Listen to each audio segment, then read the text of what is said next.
Welcome to your next step up the self-publishing mountain. I'm Matilda Swift, author of quintessentially British cozy mysteries. And I'm Samantha Cummings, author of young adult books about magic, myths and monsters. I've written the books, Changed their covers, tweaked their blurbs, tried tools from a dozen ads courses. and I'm still not seeing success. Now, we're working together to plot and plan our way from barely making ends meet to pulling in a living wage. Join us on our journey where we'll be mastering the pen to snag that paycheck. Hello, and welcome to Pen to Paycheck Authors Podcast. I'm Samantha Cummings, here with my co-host Matilda Swift, and we're here to write our way to financial success. We're two indie authors with over a dozen books between us and still a long way to go towards the quit the day job dream. If that sounds familiar, listen along for our Mastery Through Missteps journey. Each week we cover a topic to help along the way. This week's topic is launch plans. And to talk about that, we're joined by a guest, Christa Bakker. She's the author of the Saint-Marie Mysteries, a cozy series set in France, with a pin-up photographer protagonist. Christa, why don't you tell us a little bit about yourself and share your wins and whinges of the week?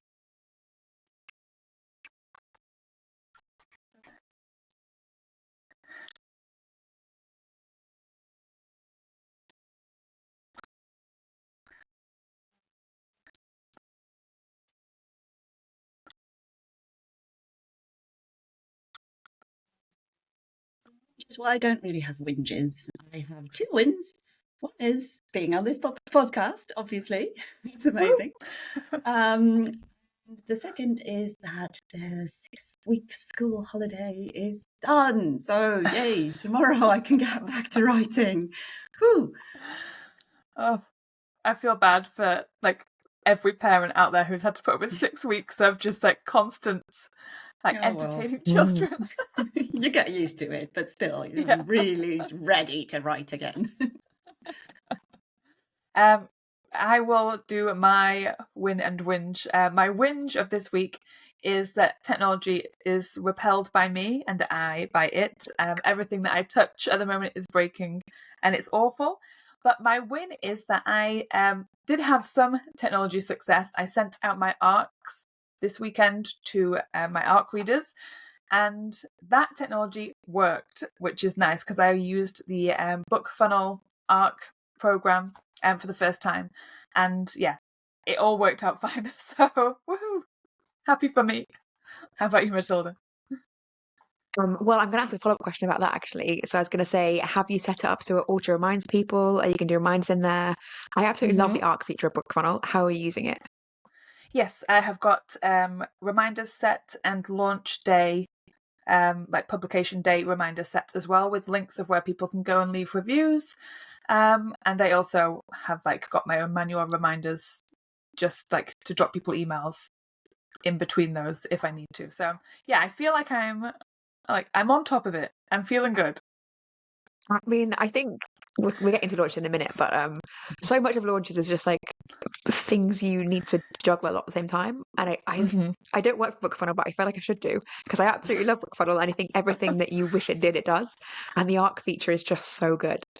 Okay, my win is that we have overcome technology this week, and that Christa has been incredibly patient and sat with us through 2 attempts so far before this one to record this podcast, and is back again with us. So we are absolute pros now at this section of the podcast, the introduction. We get no further last couple of records, but we will this time. So absolute win, very appreciative. Thank you, Christa. And my other win, I'm very close to the end of my current book, so that is feeling very good. And yeah, I'm all wins at the moment. I've been to the gym for an induction today, feeling very full of energy. And I have been preparing a song this weekend to sing at my parents' wedding. They're getting married next weekend. All exciting. And just did so much admin stuff at the weekend just gone that I feel like I have transcended. If there was some sort of little leveling up that I could do, like a little break, I would have done it. I feel very accomplished, and I just want to really revel in that right now. So absolutely loving it. So we talked a lot about launches so far, and that is our topic for the day. We've invited Christa on to add some extra perspectives, as she set up a very professional author business right from the start, which is not what Sam and I have done. So we thought we'd start by talking about our first launches, or the first launch that you kind of felt like you did some planning for, and then maybe discuss how our strategies changed over time. So I think we've talked a bit about Sam's before. So why don't we talk about Sam's, who I know started furthest back before any of us. What's the first launch that you think you consider to be a planned launch that you did? I think that my first launch where I felt like I was doing stuff that an actual author should do was probably my third or fourth publication. So it was my standalone young adult novel, The Deathless. And with that book launch, I was posting loads of teasers. I did a cover reveal. I don't think I sent out arcs for that book, but I did do a giveaway for pre-orders. So ran a little bit of a pre-order competition and just tried to get some general buzz going for it. And actually, I'm telling a lie, I did send out arcs. I used NetGalley before you had to pay for it. It's just kind of come back to me. Oh. Before it was a paid feature, I sent out some arcs on that and got some reviews from people. It was a bit weird. I think that the reviews I got were really weird. Basically just people regurgitating what the plot was, those sorts of things, which is fine. But it was that was the first time I did all of the things. I didn't do them particularly well, and because I don't have a huge audience, it wasn't a huge splash, but it was a really good experience that I kind of know what things to do now, even though I still feel like I'm a baby that's learning how to do them, even with this books that I'm doing at the moment. So yeah, I feel like I've done the stuff. I just don't feel like I have quite got to the point in my career where I'm getting a lot of traction from it. Yeah, I think that is interesting. It's really, when you see new authors come along who don't have an audience, it can feel like you're doing loads and loads of work, but there's no way to get anything out of it. And that just, I think you often see people posting online about being very demoralized by it. I didn't have that experience. I felt good about my first launch. I had aimed to be really professional and rapid release stuff, and I'd got a prequel novella that I put out in the August, and my first book came out in October. Then I think I'd got another book. I got it out for November, and the next one was planned for early the following year. But that was the autumn to winter where there were big protests in Hong Kong where I lived at the time. So already I'd got behind and I was stressed, and I lived in the exact very, very center of the protests, as if they had thought, let's follow Matilda home and put the protests right where she lives. And it's fine. I appreciate the protests, but they were disruptive to a writer. I had to do a week of editing. I say had to. I enjoyed doing a week of editing in a hotel across town because nobody could come and go from Hong Kong. So it was cheap to get hotels. But yeah, it felt very disruptive. So it's already a bit behind from that. But I was but it's fine. I'm going to make it up. I'm doing launch things. I've got my social media. I've got my mailing list, and that felt so positive to be able to release to people, who wanted to download the book. And I had pre-orders, and that was fantastic. And I'd got this kind of rapidish release. I don't think I was planning to do one a month. That felt extreme to me at the time. Does not now, but felt like at the time. And then the pandemic hit. I had already got delayed by the protests and that happening around my life. And I was but it's fine, I can make it up. And the pandemic hit, and again, it hit harder in Hong Kong than a lot of other places. It hit earlier and it hit very hard, and people just shut down immediately. So I felt just incredibly derailed, and I moved countries then, and I moved house, and moved with my parents, and I moved to somewhere else by myself, and just spent months and months fighting against real life. So I think I had got good experience of doing things, but I think they weren't necessarily impactful enough, but for maybe a different reason to Sam. They were not impactful enough because I ended up just being delayed or distracted by real life. And then I had a second series that I felt like I was just sort of throwing spaghetti at the wall. I was really kind of being I just need to do something. I need to keep trying. And I didn't plan enough, and I didn't improve my launch plans at all with that. But I am planning to my next series. So hopefully Christa, who is published in slightly less chaotic times, has got a different perspective as well. How did your launch go for your first kind of book that you launched? Right. Well, I had tried to do everything that all the podcasts told me and all that. So I had written my reader magnet, which was and still is a Christmas story. So I put that out in November on BookFunnel and did all the promos for Christmassy themed things. And so I already found quite a lot of people, I think around 1,000, if I remember correctly. And of course, then they had to wait 6 months for the actual books to come out. Were you But emailing I your was, mailing list during this time? sorry? Were you contacting them via your mailing list during that time? Yes.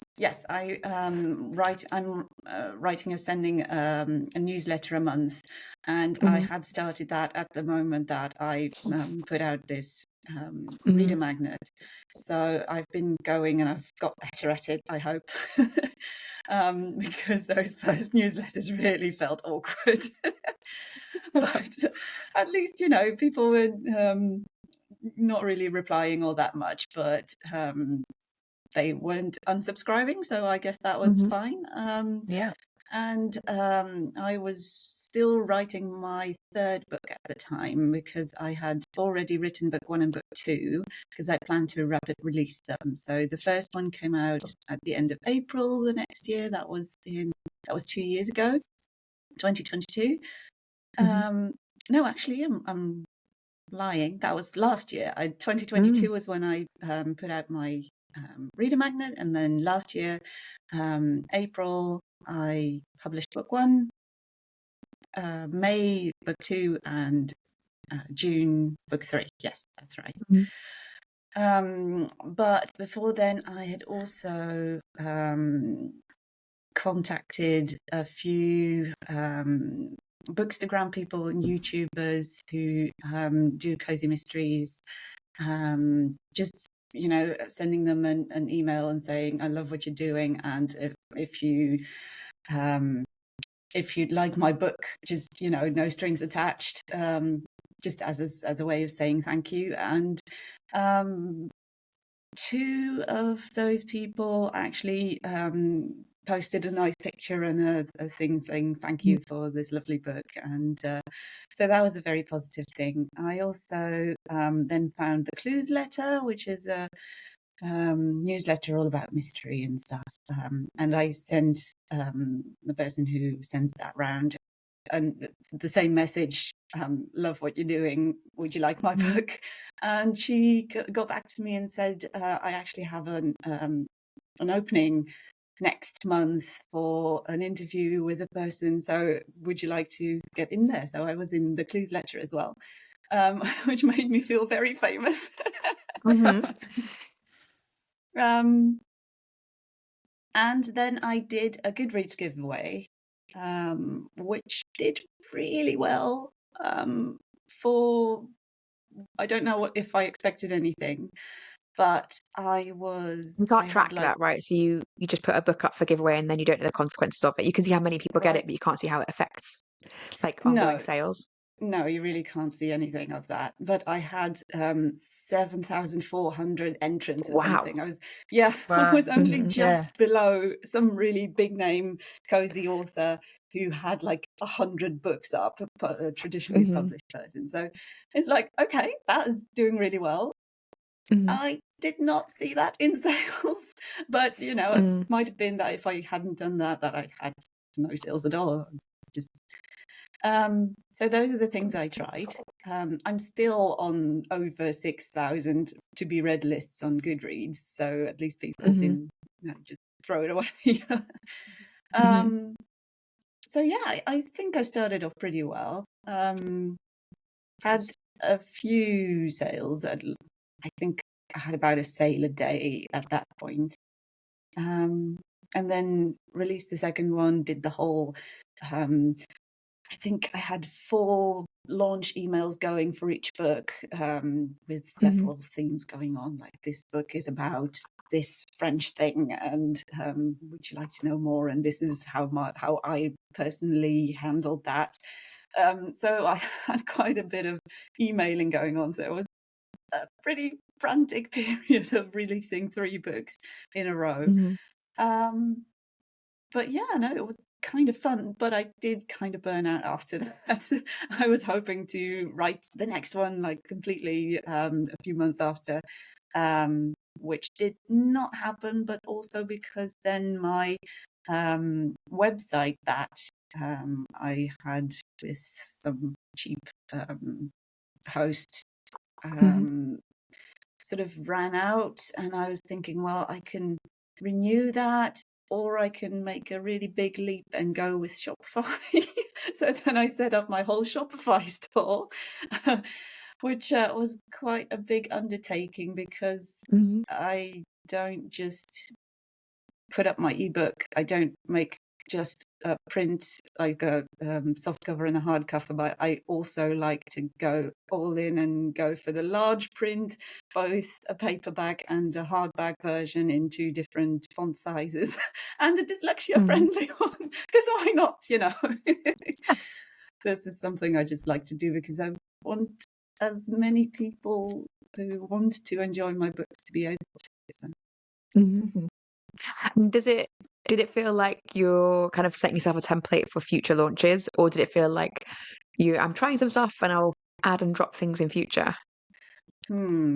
I think at the time I was just so heavily into, I just need to get these books out, because of course they were my first books, and I hadn't really done anything like that before. So I was just mostly the emails I was just trying to send out, but I only did the giveaway and the influencers for the very first book. So that was always going to be just a one-time thing. Maybe for a next series I will do the same thing, but that's not something I'm going to set up for future launches in this series anyway. I mean, that already feels like a lot to do with the first series. Yes. I definitely, had literally just thought I'll have a newsletter. And part of that, I think, was influenced by the fact that I learned most of the stuff that I know about self-publishing from a friend of mine who's a full-time indie author, but who had been since like 2016. So really, when you could just like put a book up, have a newsletter and just telling people, and then they would buy the book. So I didn't feel like, and I was living in Hong Kong, which is, relatively isolated place. So it's not like I knew a lot of indie authors face to face. I was listening to podcasts, but that was kind of it. And yeah, I don't think I even heard about Goodreads giveaways. I, sort of have heard about people being like wide and direct. I was like, oh, those seem like a lot of work. I will do that later.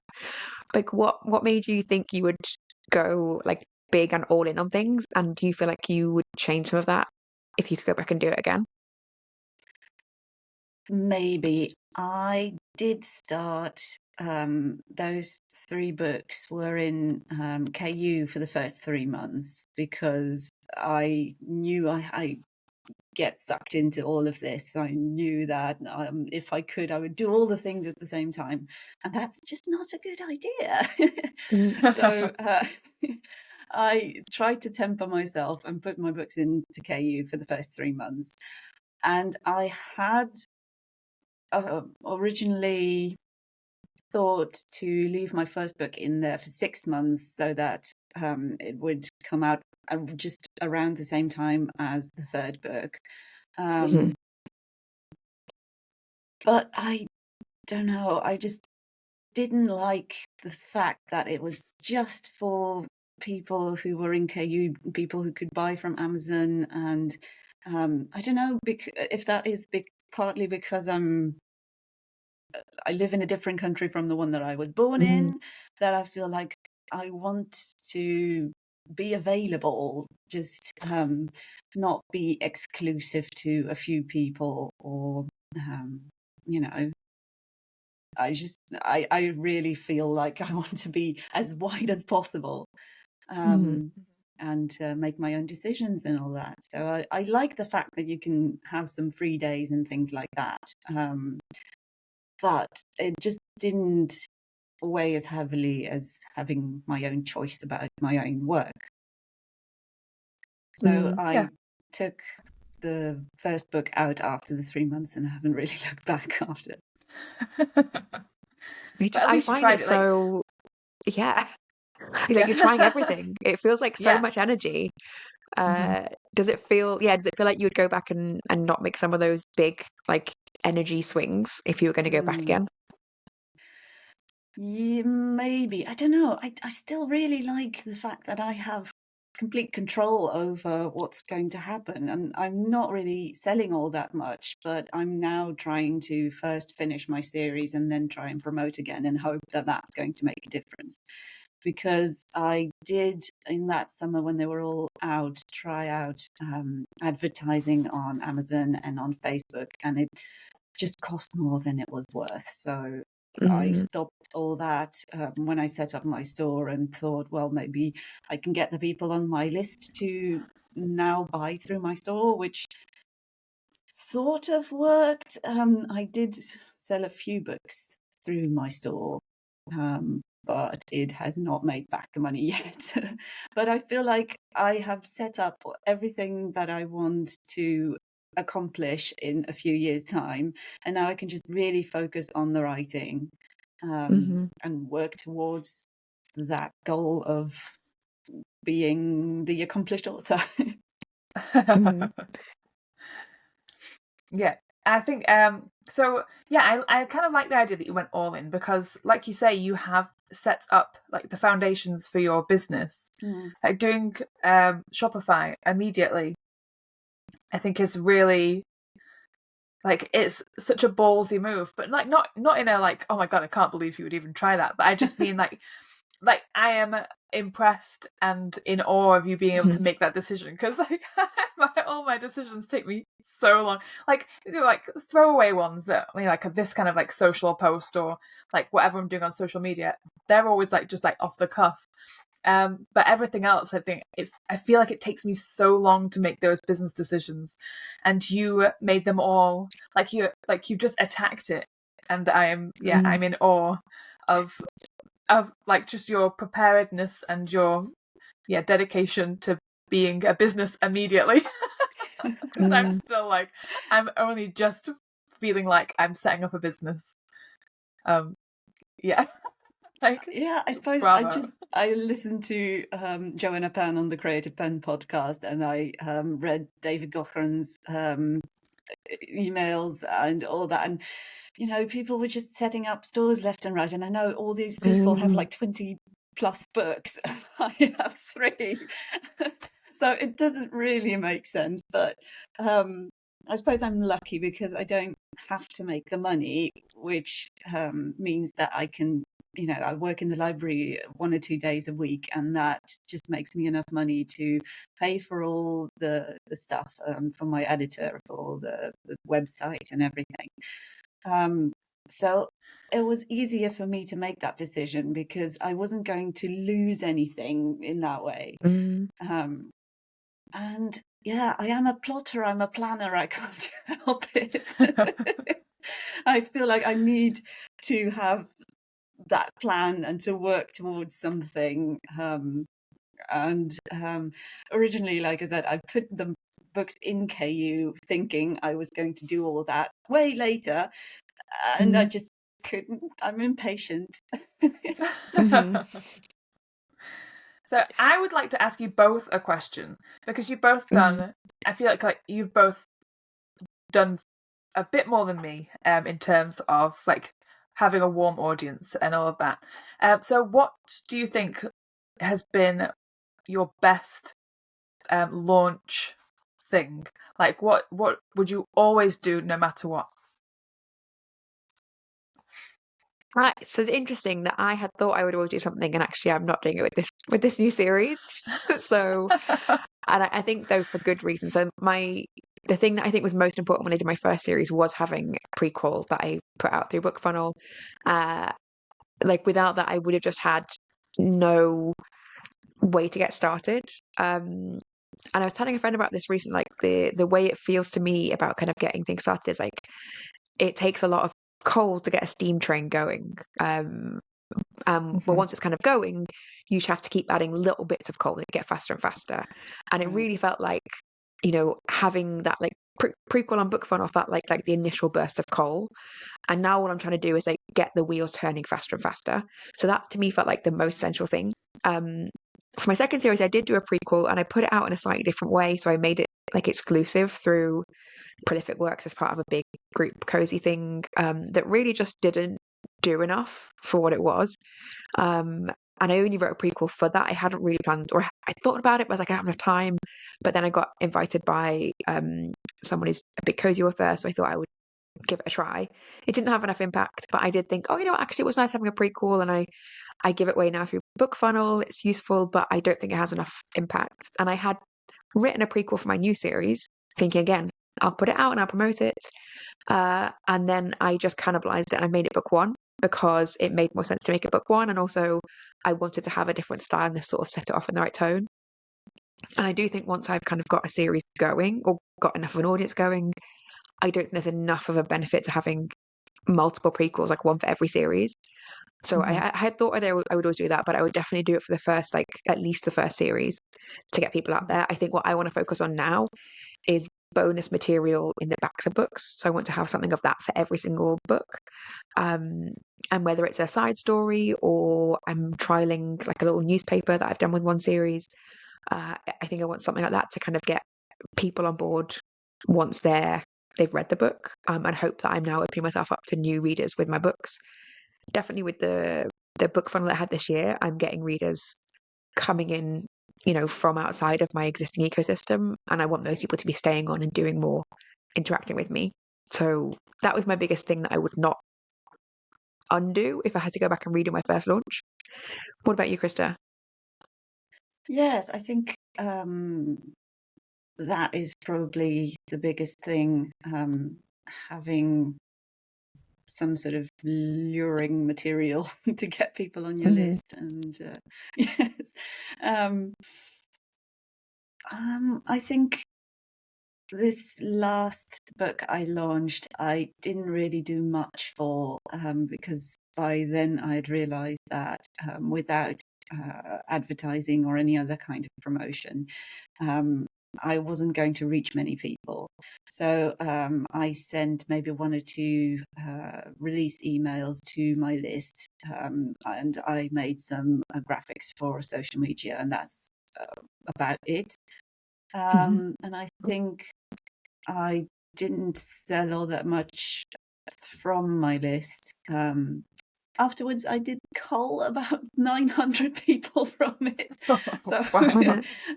that went back quite a long bit. But those were people who just hadn't reacted in so long. And I sent them an email saying, well, are you interested? And the ones who were, stayed on. But I still lost about 900 people from that. But my open rates for the newsletter went up enormously, so it did work in that way. But I only sent out the release emails there. I did the graphics, and I think I sold about 20 books. Actually, I sold most of those through Ingram Spark in large print and dyslexia-friendly versions. So they do sell, actually, especially the dyslexia-friendly one. I just made it thinking that's never going to sell. And the first thing that sold in France was a dyslexia-friendly version. That's amazing. Like, That's it's so interesting to think that there's such a gap in the market for, like more, what's the word? I'm never going to be able to remember the word, but accessible. Accessible, yeah, like taking accessibility into account, because like as somebody who works in like websites and stuff all day every day, accessibility is like the one thing that like it gets drilled into you, and it has to be in everything, every like computer or phone or anything that you interact with. It has got to be accessible, like that. Otherwise, it doesn't, like no one would use it. But we don't really think about that with books. It's just like books just get printed with the same font size all the time, and that's dumb. Yeah. Well, that's what I thought. I mean, I think it's because I work in a library that I see these dyslexia-friendly books for children, but I never see Yes. them for adults. I'm like, Yeah. your dyslexia isn't going to go away, and if you still No, like it gets stories worse. and books, yeah, exactly. There you go. Well, so I wanted to have my stories available for as many people as I can, and one of them was that. And I have Atticus, so making a dyslexia friendly version is like a click and that's it. Yeah. So there really isn't any reason not to do it. Do you need new covers for the hard copies of those? Because it changed the page length. Yes, but this is something I'm a little bit lucky in, because my husband is a digital artist. So I sort of design something and he makes it pretty, but it's really easy for him to change the font into something dyslexia friendly. And he just puts a little thing on it saying dyslexia friendly version, and that's it. Yeah, because I think like that's- I've got, I don't even sell enough paperbacks as a portion of my income to be like desperate to make paperback covers. So I've got a series where it's like I've just never got around to doing paperbacks, and I know I should, but it's like it will cost me money and it will make me money, and it's like, oh, so I would like to do things like large print and dyslexia friendly, but there's just not enough incentive when there's also 7,000 other things on my list. No, I can definitely see that. It's for me, every time I have a new book out, I have to have 5 different sizes covers. If my husband hadn't had that skill already, then I probably wouldn't have bothered either. So But yeah, it's it funny. is easier for me. It's because like when people, like, this is more like traditionally published people, but more and more indies are doing it now, where they're doing different covers for different locations. That's not the right word. Translations. Words. Or, Yeah, like different markets, and Right. translations. Like people are getting into translations and stuff now. Like even indie authors are doing translations. So it's already out there in like the indie business model to be making your product, like variables of your product. So like to have it set up from the get-go is such a great practice to have, because for us it would mean going back now and doing like going back to projects that we've already like wiped off the table. Yeah, no, but that's true. That's part of why I set up this Shopify store as well already, because I heard other people say, well, I had to do like 60 books into my Shopify store. And they're like, well, if I do them now, I only have 3 books, granted with different versions, but it's not going to be as much trouble to do it now, even though it's going to cost me a little bit. But yeah, you've gone down that route early, which is probably the easiest and best way to do it.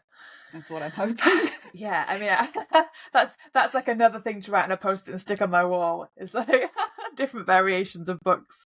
I mean, it's a nice future idea. I would say it's not necessarily saying like that's the thing to do. It's like it's interesting that like that's the thing that was easy for Christa to do, right?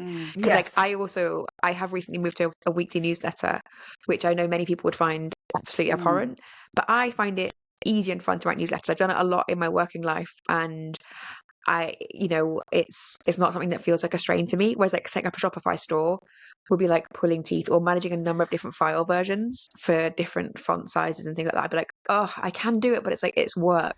Whereas writing a newsletter doesn't feel like work to me. So I think maybe it's also a reminder to like pick the thing that doesn't feel like work to you and put some effort into that.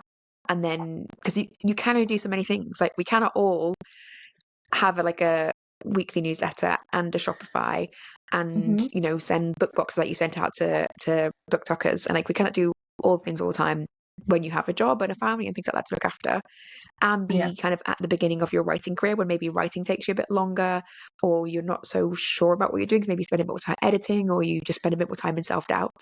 Like there's only so many things you can do. Absolutely. So on that topic, I want to ask mostly Christa, because I think Sam and I have spoken about it, but about kind of your organization of your things. So Sam and I have become higher beings recently, and we have started using Jira for project managing our like book schedules and launches. Because partly also because I've been using Jira at work, and I was like, it's a good excuse for me to be like, I'm gonna build some skills by doing it myself at home as well. But yeah, how do you juggle everything, especially with all those different formats and things? Like, how are you organizing that? Folders. Hmm. That's basically it. I have Excel sheets for lots and lots of things. So I've set up book decks as well, for every book. That was supposed to have like prices and ISBN numbers and all that in them. Uh, yeah, I'm not really organized enough to do that every time. So, Hmm. yeah, I do have the stuff, but sometimes it takes me a while to find it again.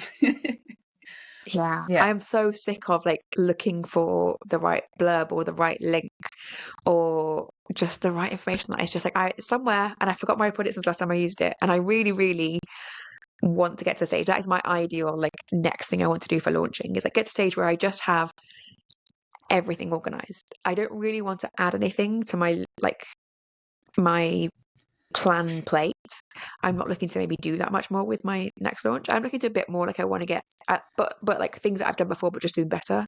Hmm. Things like I have had ARC readers before, and I just wasn't organized enough, and I didn't, follow up enough, or I didn't use them for every launch because it was just work. I had to keep looking up the information and like, how to do this and what do I do? So I just want to get much better at recording what I do once, and then just have a look at that data again, and also making myself a timeline because I waste so much energy thinking about like, do I need to do this yet? If I want to do this in 6 months, like when do I need to start it? And do I have to do that thing first? And I just have this constant background hum of things that I'm thinking about, but end up never quite doing or not doing properly. So now I'm a higher being. I will have my Jira timeline all spread out. It looks amazing so far. I have not finished it because there are a million things to add to it, but it does feel good to have something. And I just sort of feel like why aren't why aren't all indie authors like kidnapped and taken away to some sort of project Yes. management camp? Camp. That seems like the first thing Yeah. we should do. How are Yeah. we trying to School where juggle the publishing everything's just business? explained. Mm. Yeah. Yeah. Yeah. Oh, 100%. yes. Like we should be given a booklet. Like this is how you actually run Hmm. a business for this. It's not a hobby. Don't treat it like a hobby. You're being an Yeah. adult here. I Yeah. recently set up a spreadsheet to like a calculator so I can put in a publishing date and then it pre-fills all my dates that I have to do other things. So I'm still kind of working on that, tweaking it, deciding like how long things should take. And that to me is, even though I've got my Jira, obviously with Jira you've got to put your own dates in. I want to just go in my calculator so it tells me the dates that I have to put in, and then I'm just like working to a schedule, and I'm really looking forward to that calculator working. Hmm. Still in testing mode, aka still googling what the right calculations are. Yeah. I'm not very I good at the with that I really struggle because calculations. there are times of year like Christmas had summer holidays. I'm a big devotee of Christmas. There are times of year when you think you're going to write like Chris saying she thought she was going to write over summer. I always think I'm going to write in December, and it's the most wonderful time of year. I cannot be busy writing when I'm meant to be putting up Christmas trees or watching Muppet Christmas Carol again. I just don't have the time to be full of Christmas joy and write books. So I've just accepted that I'm just going to take December off and really focus on the meaning of Christmas, Yeah, which is Muppet Christmas Carol, obviously. of course, yes, as much as possible. Yeah. This is important. Yeah, but so I think Oh, that's what I find really difficult about having those like calculators. It doesn't factor in your own personal schedule. yeah. And it's interesting. I've listened in preparation for this, as well as becoming a higher being and setting up my own Jira plans. I listen to a lot of podcasts from other authors about launch plans because I think it's one of those things where I constantly think if I just find the right schedule, the right combination of things, then I'll know what to do. And everyone I listened to, it was just so unsatisfying, which maybe this podcast isn't unsatisfying because we're really saying like it's a mystery and there are kind of it's more important how you're learning from it, taking that forwards rather than like this is what you should do. A lot of the other podcasts were about like this is what I do. I'm not sure it's the right thing, but here's what I try. And a lot of them, they're just like it's like there's everyone's got a confetti cannon, and in the confetti cannon is loaded like every option you can take, and everyone explodes it and just pulls the things out the air they can catch, and everyone's like, I guess I'll try these things then, and it just feels so random. What I would Well, love that is a is list of literally like, what I did. yeah, I put yeah, all the things that I heard into a giant spreadsheet and then put them next to each other, the things that looked like the same things to me. And then I filtered out the ones that I was never going to do anyway, like alert national media. I don't think so. save that for the next book. Yeah, We have the Yeah. option to alert the national media. So there you alert go. the press. That is on my bucket list. I'm gonna alert somebody. So you feel like the Amazing. occasional I thing that just you might leave for later. Yeah, Yeah. but now I have a launch planner. There are still things on there like create swag that I will do one day in the future. I would love to do swag. I am not doing that right now, but it is still on my giant launch planner. But at least it gives me some sort of handhold, like 4 months out. Make sure that you have got the manuscript with the editor or something. It does change. 4 months out. Yeah, I know. This says 4 months out. The thing that I have in front of me, I would not do that now. 3 weeks out and it's only just gone. See, that would stress me out. That would be too short. No, cannot do that. That was I'm ahead of schedule. Wow.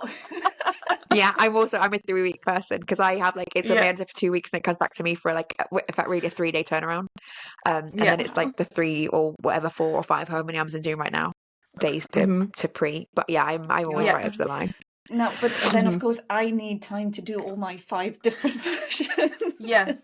Yeah, That's true. Yeah. Yeah, you do have a lot of extra work to do once you get your final copy back. Then you're doing more work, whereas I'm not. Like once it's gone to my formatter, it's done to me. It's done. Right. I have proofreads, but that's it. I have done a finished product. You're definitely doing a lot more work after the fact. But I think that it's. I was just going to say, like, I know that we think like it's like a confetti cannon and stuff, but for me, I think one of the things that has become abundantly clear is that having a mailing list is literally the most important thing for an indie author. And it's something that I'm still struggling with. I think I've like barely got 200 at the moment, like, and that's me like trying to work to build it up recently. Is that I'm still struggling to build a mailing list, but I know that it's so important, and maybe I just, because I haven't really like given it the importance in my mind, I've been trying to build it, but not really. So that's definitely something that I think, if anybody takes anything away from this about launch plans, is that your first stop is mailing list. Get it built up, get those people. I mean, I'm going to say also, like, real talk question is like, I know you've got book funnel recently. How are you trying to build it? Because I think sometimes a lot of stuff in indie author world is like, people say a word like, oh yeah, I use book funnel, I use book pub. It's like, yeah, but what are you doing? So I think it might be also useful to talk to people like what you do. So I'll tell you what I did. I had a prequel novella, and when I first, this is partly inspired by the fact I do like sending newsletters. I do not find it a chore, and that is definitely a privilege. But when I first like started out of nowhere, I set up a newsletter, I put my book on book funnel, and I'd written a full prequel. It was quite long. It was like 35,000 words. It was very not 100% to market, but close enough to market that it was very clear. And like, cozy readers read a lot, so and they were a lot on book funnel. They're pretty well represented. But I put it in book funnel promos at least a couple a month, like 2 to 3 a month.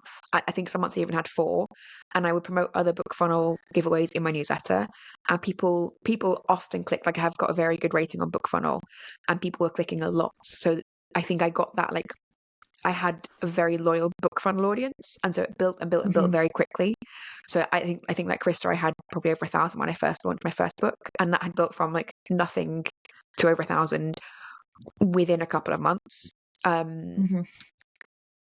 Yeah, what are you doing on there, Sam? I started off slow because I have only really just got it all set up and stuff. So I have started slow, and I do have plans to like do work every month on it. So I have done a newsletter swap, which is where my my short story, my prequel story is for my werewolf series, and that's like that's obviously brought me the most followers, and I think I've had like over 70 downloads of that so far, which is pretty good because I've only done one newsletter swap.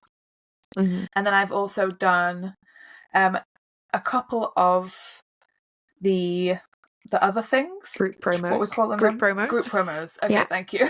Which is all I ever do. Like I never do the newsletter swaps. Yeah. Yeah, so I've done I'm currently, at the moment, I'm in a group promo like for this month, and that's the second one that I've signed up for. So I have only done a couple of things, and it's just like getting to grips with like timings of stuff, and like getting to the point of regularly scheduling things in. So this is the first month where I've got it on my calendar to like schedule in a book promo, and I might schedule in a newsletter swap if I find one that looks like it's going to be the right fit for me. I don't just want to do whatever. I've got a very particular market that I'm targeting, and like a lot of the newsletter swaps are very broad, and I'm not really into just going broad for the sake of it. So I have never found like looking at newsletter swaps to be look useful. I've never newsletter swapped with somebody else either. I know a lot of people build their list that way. I think I don't like swaps with people that I haven't read their book. So in my newsletter right now, my weekly ones, I don't swap, but I recommend whatever book I'm reading. And I'm deliberately trying to read books that link to my next series. So all the books I'm recommending are bookshop-based cozy mysteries, because I'm releasing a bookshop-based cozy mystery, and I want Amazon to know people who like Matilda Swift love bookshop-based cozy mysteries. And I would not waste that space on a newsletter swap, because those people are not close enough to me. So I would say book promos, the group promos in Book Funnel. Like I am in 2 this month, and I think I have grown my subscriber list by 800 people. I think like it is worth. Yeah, and those books have been on there for years. So just like make sure look at the promos you'd want to join and look what's in there, because I would also say short stories, my instincts say they don't do as well as a novella or a novel. People are putting longer books in there. The readers want to get a sense of like what your actual writing is like as a longer story.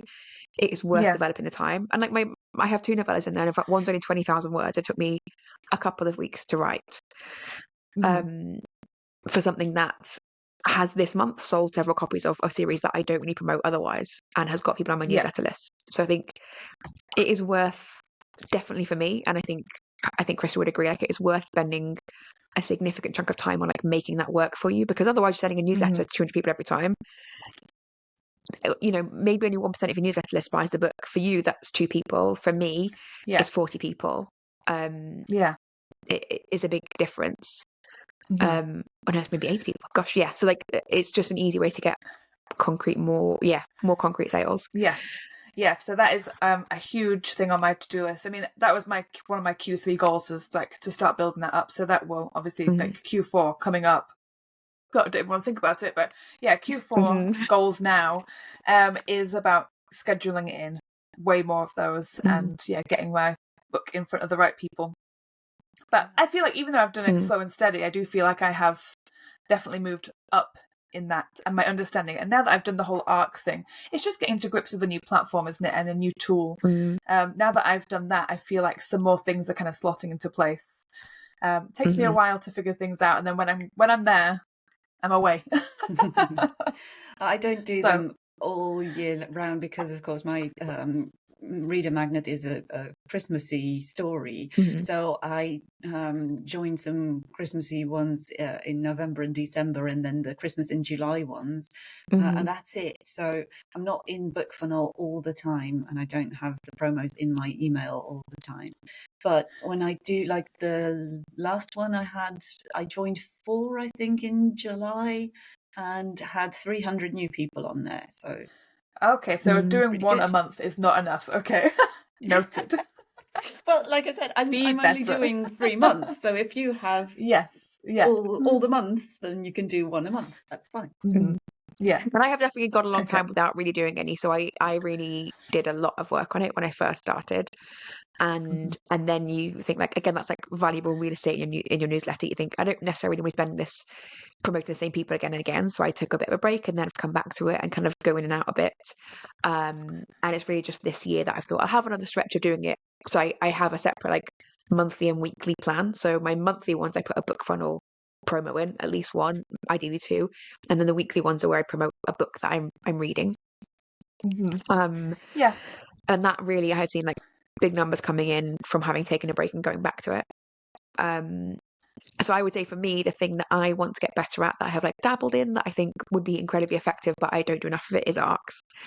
And I want to do a big push on ARCs this year. In my head, I'm just saying that phrase, and I do not yet have in my Jira like enough concrete things of like, how am I actually doing that? Because one way to do it is to ask my newsletter, but that is like, and I don't feel bothered by saying that's going to cannibalize my sales. Like, I know people go backwards and forwards in this and saying it's, you know, that's your biggest audience for sales. Not having seen the long tail of the book club that I did, I am big like understander. Can't be an understander. I can now really see in a way that I couldn't see before the impact of organic reach in a way that I just really didn't think it was maybe real.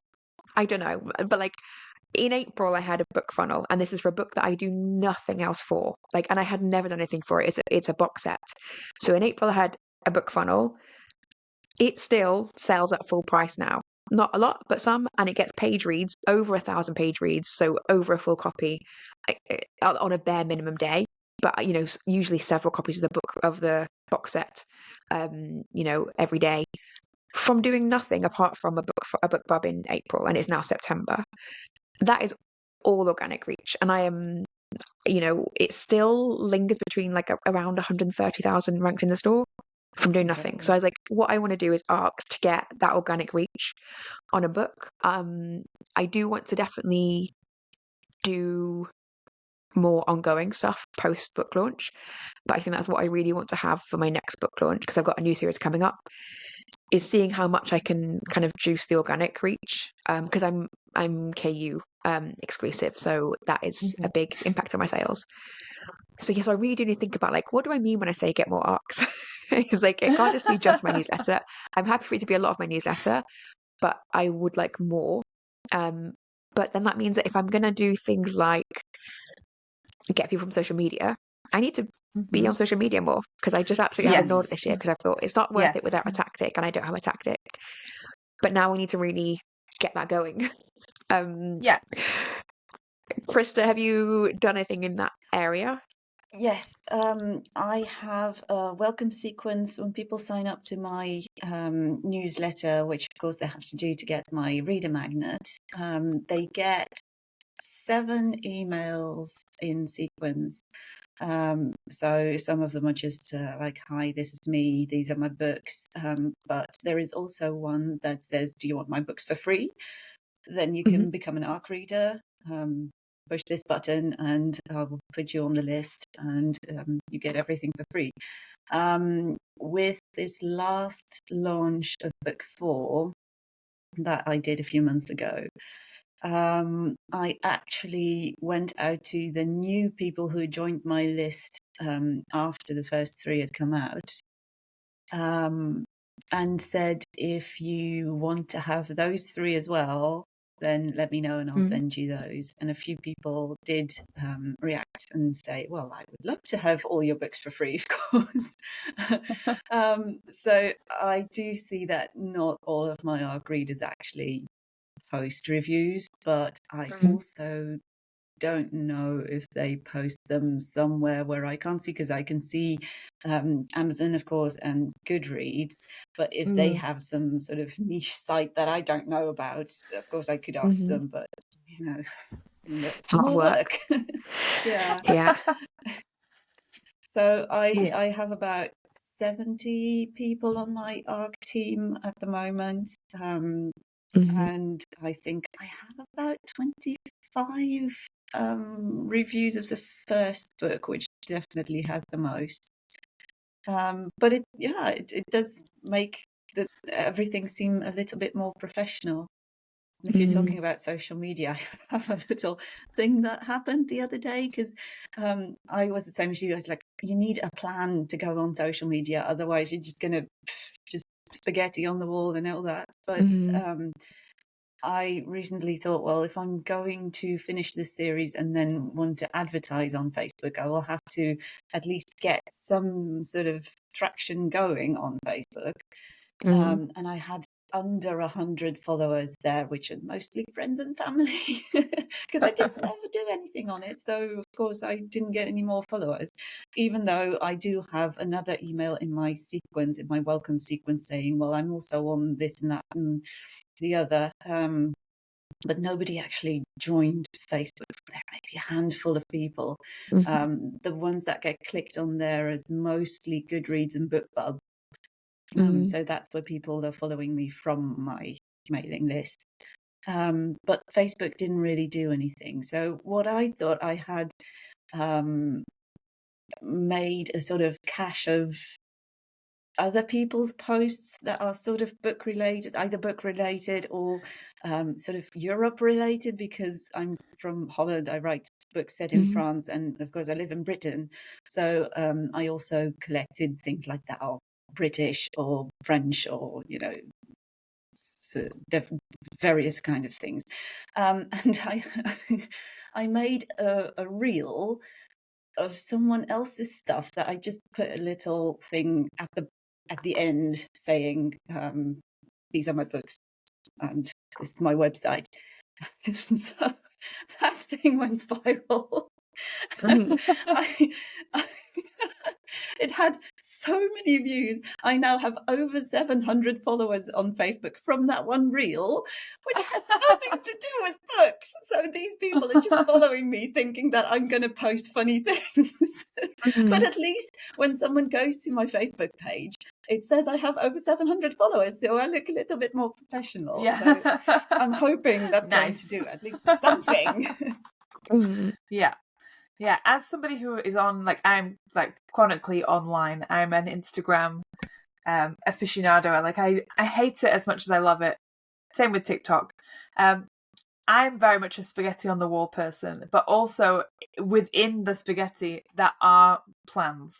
I do have particular posts that I know I have to post, and I love Instagram for I'll save posts that I see that I love, and I think, oh, I'll make something like that, and then I've recently just started a Canva folder with templates for all the things that I want to do, coming up posts 1 month to go. I just posted my 1 month to publication post, which I saw somebody else do, and I kind of copied their style, and the cover reveal copied the style that I saw that I really liked, and I have a slew of pre-made posts now that I can just dip into when the time is right, and slip it into in between my videos of me lip syncing to ridiculous videos. Which I think that's really a good example. You're so good at it. But that's another good example of do the thing that you don't find work. You like being on social media and you like making those posts. To me, that would feel just oh, okay, let me go make some videos. Me too. And I think I am also on social media a lot. So I think there is a way for me to like it. I just have not found that yet, or really thought about that enough yet. And I just need to give some time to that. But yes, I'm aware that we are coming up on the hour mark, which is our magic number for the time at which we start to say, we should stop talking now, and then we talk for another bit of time, but we should stop talking now. Yes. I think we've covered both a lot and nothing in a way that is hopefully helpful. We've covered a lot of things that are just, here's the way in which we've thought about it, and that we don't have all the answers, but we at this stage of our career, having a few books out, are all thinking about reflecting on what worked and what worked for us, not necessarily what is a good tactic, but what is a tactic I can do more of. There's tons of stuff that I could in theory do, right? I could set up my own shop. I'm not going to. That seems like so much work to me. If I did that, I would give up writing up one of the books I write a year. So I'd be like, that's not for me. But could I do something else? Now I know that you've done a Goodreads giveaway. Could I do that and kind of talk to you about it later? I also know that another friend that's done it who all said, they're not that expensive, right? They're not that expensive, and they maybe have some good impact. So I think it is useful to hear about lots of different things and kind of get a sense of how they just feel to you, and then just think, what could you try next? So hopefully that's giving people ideas. We're going to do our wrap up in a second, but I also just want to say when we go, Christa, we're going to ask you to stay on just to get the recording up, and we'll also have a quick chat with you afterwards. But yeah, just thank you for being with us today. It has been absolutely fantastic to have another perspective, because I think Sam and I are a bit too similar in terms of launches. Yeah, and having someone very professional has been excellent. Yes, it has been very helpful. Okay, so for next week's topic, we're continuing our series on planning for success with an episode on social media plans. I mean, it's almost like we planned this. Do you have any thoughts other than what we've just talked about? Do you have any thoughts on your social media plans? Is that for me? Anybody? Matilda? Yes, I do. I have really intentionally dropped the ball on it. Like, I've just set it aside this year because I kept through doing things where I would start and I'm like, okay, I'm going to do this thing really diligently and do it for a month, and then I'd be like, this is too much work. I'm not doing this anymore. I hate this. And then just dropping it completely. And it looks so inconsistent. And so I've just been like, I'm going to take a break. And then when I come back, I want to have something that is doable in an ongoing way, in which people say about writing books, right? It's like, don't rapid release 3 books and then do nothing, which I have, I have published nothing this year, so we're all there. Try and do what you're going to find sustainable, and I want to do that with both my books and my social media. So I still want to figure out what I could do that's sustainable, that is useful, while also making sure there's a plan to it. That's not just like put out Instagram posts because that's what you should do when we know they don't necessarily reach an audience. Yes. Yeah. How about you, Christa? Do you have any plans for your social media? Oh, the whole thing sounds very familiar. Again, I like being on social media, but every time I think, well, maybe I should look at what I would like to do myself, it's like, either these things look like a lot of trouble to go through to do these. Like, that's why I'm not on TikTok. I'm like, I'm not going to put myself on a video. And if I can do the same like book flips things, I would have to have quotes from my books, which means that I would have to read my books first, and I'm probably going to do that anyway because I also want to make audiobooks for my own books. But again, like you said, that sounds more like work instead of the fun with work that we're now having. Yeah.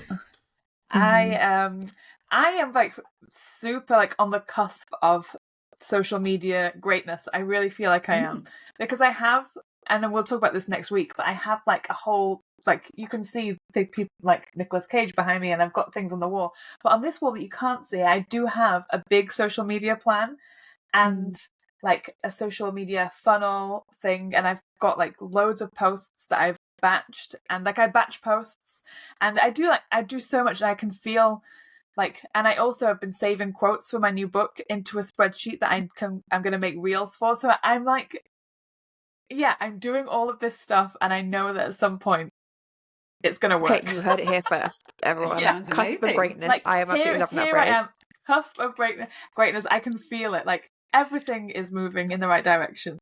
And nobody knows, because like my follower count just keeps going up and down the same 5 followers constantly. But once I get over that hill, watch out. We will see your ascent. Yes, I will. Well, I am looking forward to next week's episode. Yeah, just really digging myself back and learn. up. Yeah, learn from the cusp of greatness here. Yeah, exactly. Well, yes, thank you very much for joining us, Christa. It's been a pleasure. And thank you to everybody who has been listening. Always appreciate the listens. Don't forget to follow us and drop us a like, subscribe to wherever you are, leave us a review, do all the things. Tell your friends and family. Thanks very much. And we'll see you and talk to you next week. So goodbye. Bye. Bye. You've been listening to Pen to Paycheck Authors. Stay tuned for our next episode, and don't forget to subscribe to learn how to write your way to financial success.